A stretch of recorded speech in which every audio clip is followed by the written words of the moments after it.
What is this bootleg marriage boot camp they done gave us this season?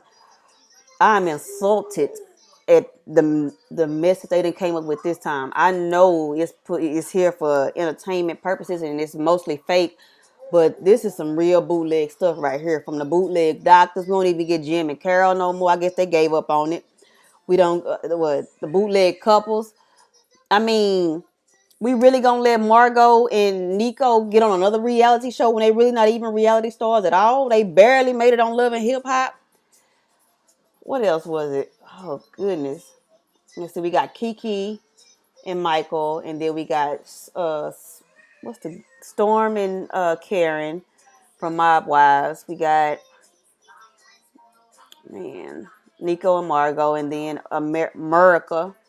And then the Real Housewives of New Jersey couple. I don't know them. The Paradise couple. I don't know them. And I'm missing somebody. I'm missing a couple. Um, it'll come to me. But where is Jim and Carol? Where's the real doctors? I mean the Doctor Ish and the Doctor Botched, whatever her name is. I think I saw Dr. Ish on that reality show that came on the same network called something about your exes, extreme or extends. It was something had to do with the exes where exile. That's what it was called. So he was on the show Exile, and he claimed to be a counselor on there as well. So I mean, at this point, I'm guessing that maybe his credentials have done checked out, his background checked done work. But I don't know where Dr. Bosch came from. I've never heard of her, seen her in anything. Now, I'm I just watched episodes 1 through 3. Like I binge watched them because I didn't even realize the show was on at this point until I was trying to check for growing up hip hop, and then another show was coming on that I can't even remember the name of, but they said that the makers of the Love and Hip Hop made that, so I was trying to record it, and I just happened to see that marriage boot camp had came on, so I decided to go ahead and record it, and a new episode just came on well an hour ago, and I was just watching it, and I'm like really insulted at the way that they trying to play this season. Now, for one, every season they do this thing where the couples, one of the people in the couple is supposedly hurt. I don't know what is in my eye, but something is really in my eye. So I apologize that I keep rubbing my eye. But every season, gosh, every season there is one person in the couple, supposedly gets hurt, dies, whatever, and they expect the other person to, start crying and stuff. Now, I used to like that. I used to like that little session until it started getting repetitive on everybody who was gonna have an anxiety attack or who was gonna, just flip out from the time Tanisha did it.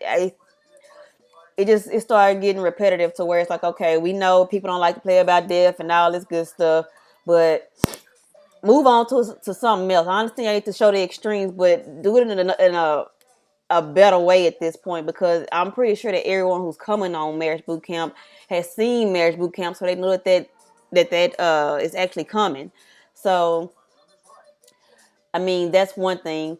The whole thing with Margot, Nico, and Murica. Why are they here? I don't understand why they here on and why we getting played with this. I don't know who I want to choose storyline, and why they can't get divorced. Like, it makes absolutely no sense. If I didn't love Kiki so much, and if I didn't love Karen so much, if I didn't love their character so much, I wouldn't watch this season just on the strength of Nico and Margot alone. They are some vultures in the reality show business. Like, I mean, they are trying their hardest to keep any kind of relevance, any kind of fame that they can. And it's like sickening. I can't believe that Marriage Boot Camp failed for this. I guess because they had that little twist where America was the girlfriend and then Nico was the husband. We've seen this. We know if they still married, they're not gonna get divorced, but they keep conning people. That's what they do. So they con people to get on reality shows, and you guys cast them for these reality shows, and allow them to be seen when they have absolutely no talent that should have them on reality shows. I haven't heard any of Nico's music, but I remember Margot performing on Love and Hip Hop, and I think her song was Love and War or something like that, a Battlefield. I can't remember because I might be getting her confused with Tamar or something. But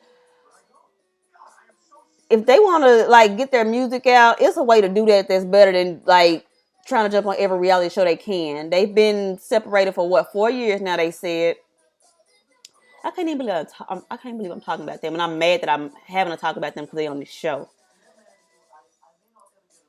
Anywho, it's like a tug of war between Nico and America, and some kind of way Nico ended up having to sleep in a room with them. Like, oh gosh, like I can't wait till reality TV is like phased out to where they can stop playing with our intelligence like we just idiots. It makes absolutely no sense for us to believe anything in this storyline is true. It's especially the fact that whoa, you can set a nearby weekend. Oh, okay. I'm waiting for flights to get cheaper so I can go home for Christmas. So like this pop up just came up saying it was a cheaper flight, but it's not for the flight I need. Um, Anywho, back to Nico and Margot. The fact that they're trying to make this storyline seem legit when they haven't been together for 4 years.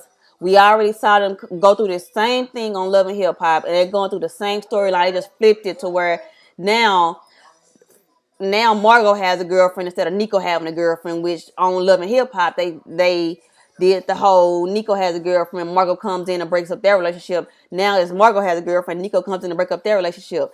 It makes absolutely no sense. We know they ain't on it together. If they've been separated for 4 years, but she's still calling him her best friend. Like, I mean, to me that screams that they, conning people. That's what they do. They was homeless and they figured out how not to be homeless by jumping on reality TV and leeching off people. So that's enough on them. On to Kiki and Michael Kiki, Michael, and Storm and Karen are probably the only couples I too much care for or care about on this show. But I love Kiki's antics, but I hate the way she treats Michael simply because he seems to be like a really, really good guy to her. And it seems like she's not taking him for granted per se, but she's treating him a little bit, she's treating him a lot bit unfair. Like continuously telling somebody to go kill themselves, that's a little bit far. I love that she's like a free talking, free thinking person, and she's really funny.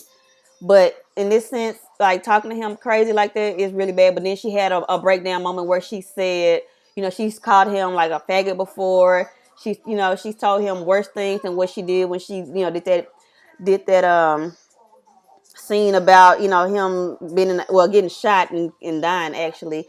So she did have a breakdown.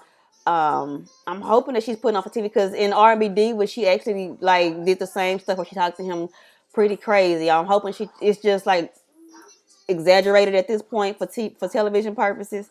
But I'm hoping that she gets that together where she doesn't continue to talk to him like that. With Storm and Karen, it was like the first episode. Storm was just real hard and really didn't want nothing to do with the whole boot camp. But I'm thinking that producers or somebody came to him and said, "Look, y'all not gonna get this check if you keep acting hard like you don't want to be here." And from like the episode 2 to 3, when episodes 2 to 3, he act like he had some act right. Like he started participating in everything else. So I think somebody lit a fire under him and let him know you don't get paid if you don't show up and show out. So now he's acting like he has some common sense, like he's not really talking to her all that crazy, but he is still hard and stubborn about a lot of stuff. I hate that I'm missing this couple because I cannot think of who it is, but maybe I'm not. They had a challenge where they had to argue and one person got pushed into the water. That was pretty weak. Kiki wouldn't do it. She said she was scared of water or something like that, and she stormed into the house. Margot had a life vest on, but even though she had a life vest on, Nico felt like he needed to jump in the water and save her for some reason. Even though this is a swimming pool we talking about. I think that's about it. Really, I'm just kind of like upset at the fact that we really have this Nico storyline. I'm really tired of seeing him. I'm not really happy. I mean, like from episode 1, I knew it was gonna be some mess. I already knew Nico was in it because they like editing messed up on the previews and actually showed Nico. Somebody had a fight or some kind of incident on the previews and they showed Nico, and so I already knew he was gonna be in it.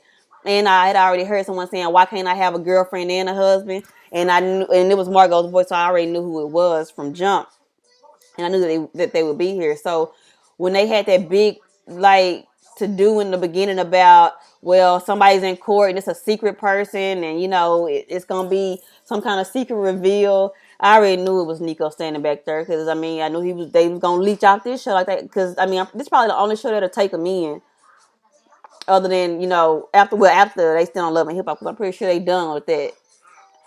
So I mean really this wasn't even a review or a recap because I didn't really like touch on too much in nothing. I was really giving my feelings about how I'm really insulted for them bringing these bootleg doctors in. Well, not really Dr. Ish because I don't really know much about him, but I do know that Jim and Carol were at least married. I don't believe these two are married, and I don't really like seeing a botched doctor because that to me that screams low self-esteem when you got to have lip fillers and Botox and injections all in your face and you look like Nikki Baby off of Love and Hip Hop Hollywood. So I mean that's just my opinion on that.